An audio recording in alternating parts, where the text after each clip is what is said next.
Welcome to the Marriage Code, establishing effective communication through spiritual growth. Don't forget to subscribe.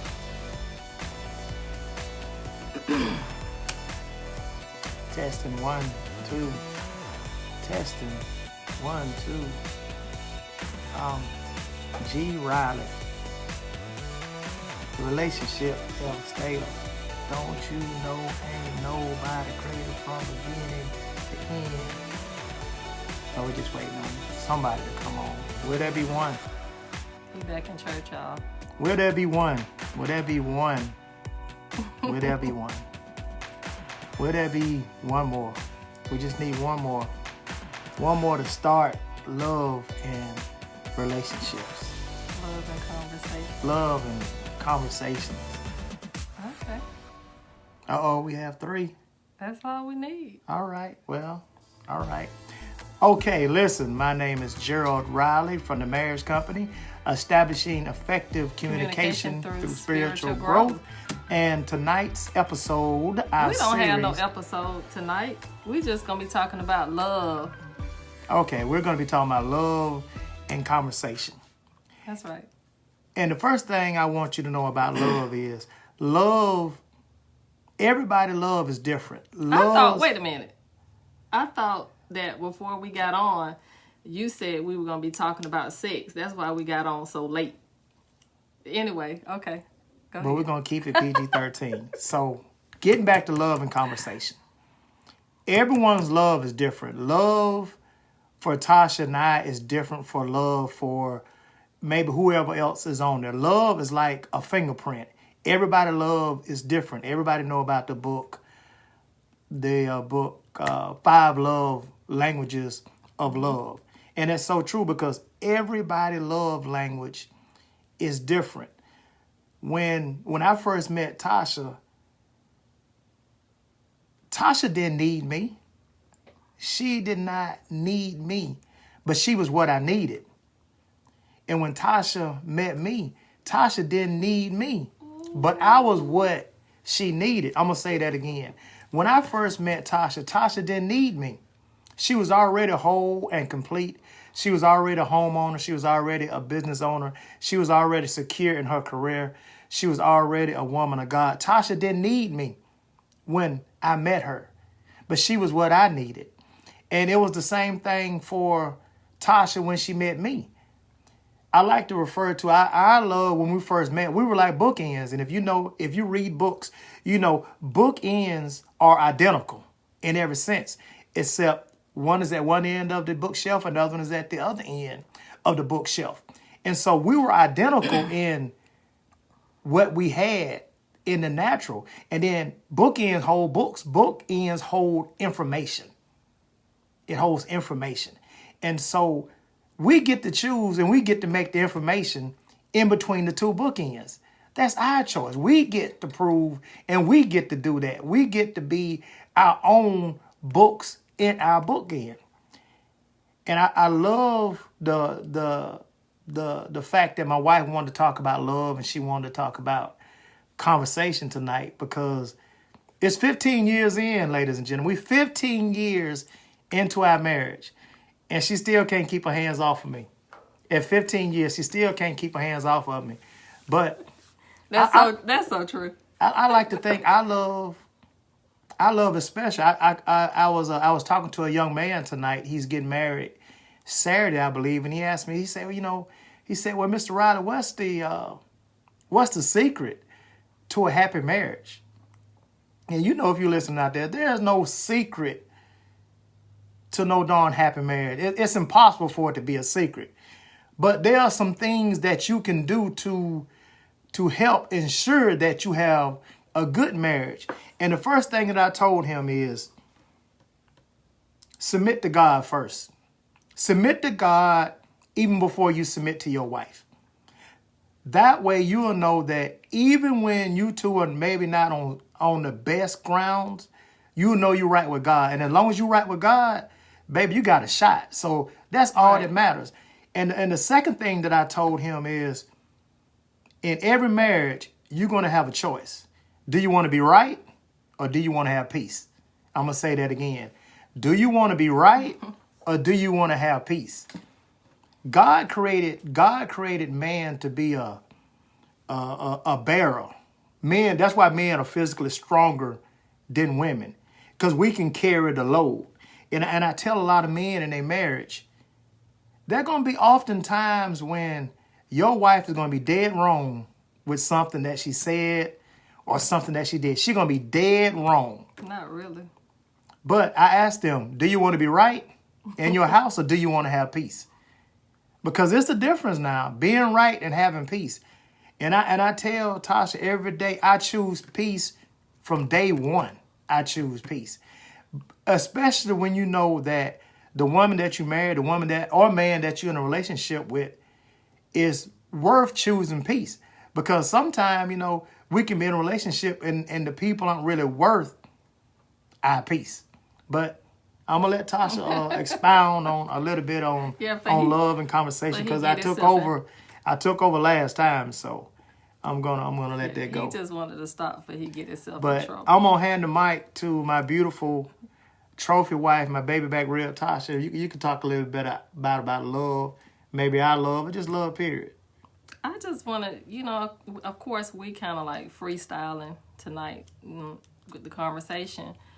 But I wanted to talk about love tonight because, all this week, it takes something, in relationship to kind of make things kind of spin off. It's almost like it shouldn't have to be your anniversary coming up in order for you guys to connect. So that's one of the things that this week that I've really been trying to do, with Riley, is to stay connected to him. If it's just me, touching him or, saying, can I get a hug or can I get a kiss or, something like that and a little bit more.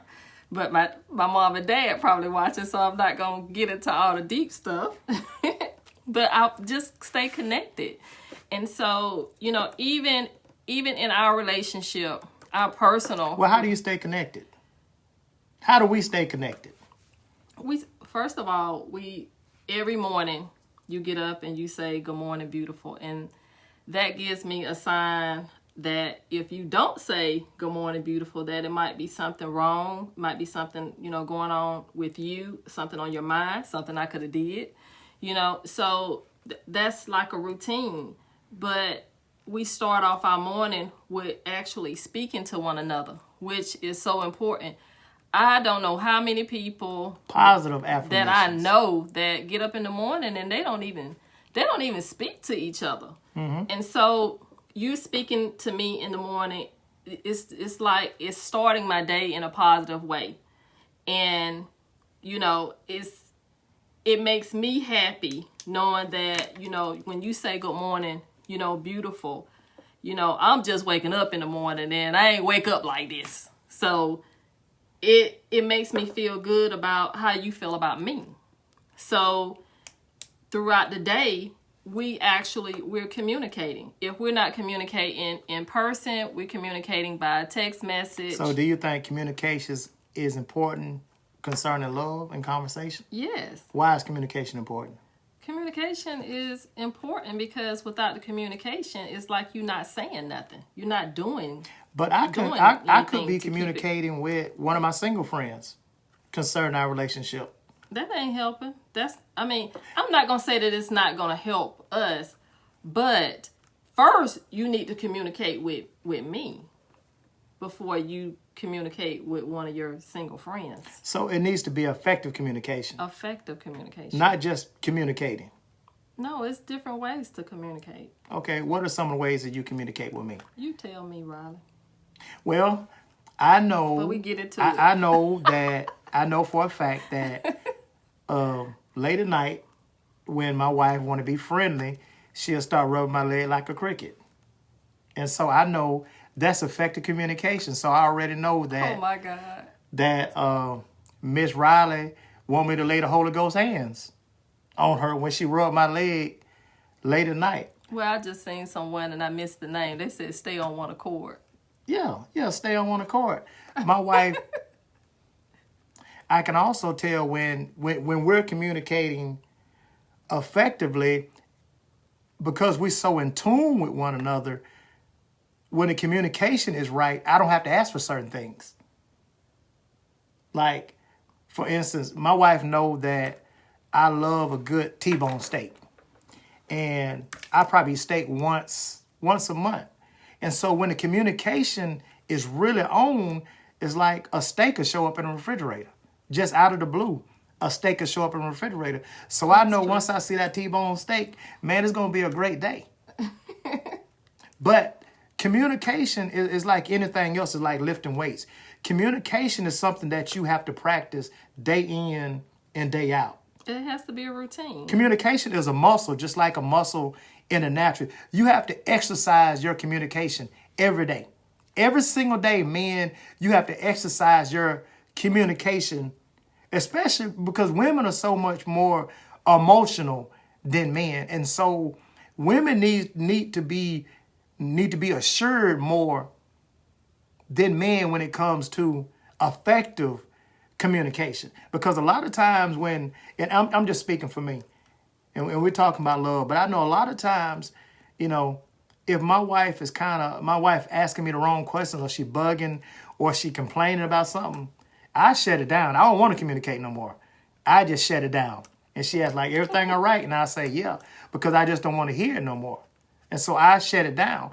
But for women, it doesn't work that way, because when I'm asking you something and I know that it is something that is bothering you and you say that you're okay, I know that you're not okay. I know that it's something going on and I just want to talk about it. But at times you like, you know, you don't want to talk about it. So you just ignore me. Well, it's not, I don't think it's not that men ignore. It's just that if I tell you I'm okay and I don't want to talk about it, then I'm okay and I don't want to talk about it. But I think a lot of times women keep digging in that same spot. You keep digging in that sore. Right. And a man is telling you, look, baby, I'm good. But you like, no, you're not good. And you just keep on asking the same question. And the answer is not going to change. It is not going to change. And so I think when you talk about effective communication, you also need to understand when your spouse has reached that boiling point. Right. You know, because once the man has reached his boiling point, he's going to shut it down. And there's not going to be any effective communication. There's not going to be any love making. There's not going to be any affection and flowers. Cooking breakfast. Yeah, you're not getting breakfast cooked and all the other stuff because we're going to shut it down. Right. And so that's why it's so important out there in social media world that when you're in a relationship and you're talking about love and conversation, you have to have this conversation every day to maintain effective communication. See what's going on with your spouse. Did she have a good day at work? How are the kids doing? Have you talked to your mom? Have you talked to your brothers and sisters? You need to ask these questions because all of these questions are part of effective communication in relationship. And these questions help you maintain a balance in relationship. Right. Even though me and Riley work together, I still ask Riley at the end of the day, especially when we get home and we get settled. I say, babe, how was your day today? You know, and I was there. But I need to know from him by effectively communicating with him, how was his day? And so sometimes we overlook that because we might be like right there. But the person is not communicating, by mouth, by sign language, by text, it's important because I want to know what is going on with him. And I hope that he would want to know what is going on with me. And so those things are very important. Yeah, communication is important no matter what level of relationship. Whether you just now enter in a relationship and you just get married, or you 40 or 50 years into the game, communication is going to be important from day one all the way to when they throw that dirt on you. Communication is going to be important because they need to know what color casket you want. They need to know what color suit you're going to be in. They need to know who not to invite and who to invite to the darn funeral. So communication is always going to be at the top echelon of any successful relationships because after communication, then everything else sprout out of the effective communication. Everything else sprout out effective And communication. those are some tough things. It's some tough things that we have to talk about. And, that's why Riley said, started with, they need to know what kind of casket you're going to be in. Nobody wants to talk about that. It's communication. But in the relationship, it's life after death. And it's you have to make some decisions together. Don't leave your spouse where they don't have a plan because you didn't communicate with them. And, right now, the divorce rate is so high. Yes. And especially in the church. But divorce rate is so high because people really had to start looking each other in the face during COVID. And to have to look at somebody every day because you in the house with them every day or however, your situation went. I didn't know you. I don't know how to communicate with you. I might knew how to communicate and FaceTime with you in Afghanistan. I might knew how to communicate with you, but now we both are working from home. It ain't working out. Communication is, I know we were supposed to be talking about love, but it's like we just took a left turn. Like when you're in church. And now we're talking about communication. But and this is for the ladies. This what effective communication does for you ladies. Communication is asking a tough question. When you first meet a man and it's getting serious, okay, what's your status? Have you taken a recent HIV test? You need to know the status. Okay, have you been vaccinated? You have to ask those questions. Communication. Have you been vaccinated? Okay, it's getting a little more serious into the relationship. Okay, what does your credit score look like? Do you have benefits? Do you have a what you call that, a 401k? Yeah. Yeah. Do you have a 401k? Are you vested? I mean, you have. Okay. Do you have a baby mama? Okay. Now, is she crazy? Do you pay child support? Are you behind in your child support? All of these questions, ladies and gentlemen, are going to matter. Right. And I know early in the relationship, I like to say, you hand somebody 12 red roses, and the 12 roses are beautiful. But then later on in the relationship, they giving you 12 red flags. But you stuck on the roses when it's 12 red flags that have showed up. And so communication allows you to ask the tough question. Because that's going to help you further on. That's going to help you later on down the road. I remember when I first met Tasha, and I'm a disabled veteran. And for some reason, Tasha thought I was straight retired out the military. And so when we got married, she was like, when I get to go on post and get my ID card. Well, she didn't ask me that question. I could have told her, I got hurt and I'm disabled. And so, we had work to do. Right. We laughing at it now, but if she had asked me that when we were dating, she would have known that, the ID card going to come in time. Yeah. But that effective communication would have got her. Sometimes a woman, and I'm not saying that I was just eager to get married, but sometimes a woman be so eager to be in a relationship and to be, she don't ask the question. held and all of that good stuff, till she doesn't ask the necessary questions that she needs to ask, and she don't even know that joker. She don't know. She don't know what even happened in the last relationship, the reason why she's having problems in this relationship. And so if you sit down and you have that conversation need to be had. I mean, it's not like you got to get all in his face when you first, meet him or whatever and just start drilling him. But have some discernment and basically it's like, look, have some discernment and ask him the questions and have that conversation. Riley's holding up the time because he's going. Yes, ladies and gentlemen, Sergeant Riley is gonna make us get off on time tonight. Our time has expired. It's been real. He did all the talking again, though. It's been real. No, I didn't. It's been real. I'm gonna squeeze your hand again because Tasha is in trouble again. I'm squeezing her hand very hard, and she probably gonna cry later on. But this is Gerald Riley from the Marriage Company. I establish effective communication through spiritual growth. P.S. Hold on. P.S. I'm going to let my wife say something. P.S. So you can say something with the P.S. Well, I would like to say, in front of the whole Facebook world, Riley, how much I love you, how much I appreciate. Nah, stick to the point. Stick to love and communication. Love and communicating with you, and I'm telling you, and I got my hand up under the table and I'm rubbing your leg. You know what that means. Commercial break.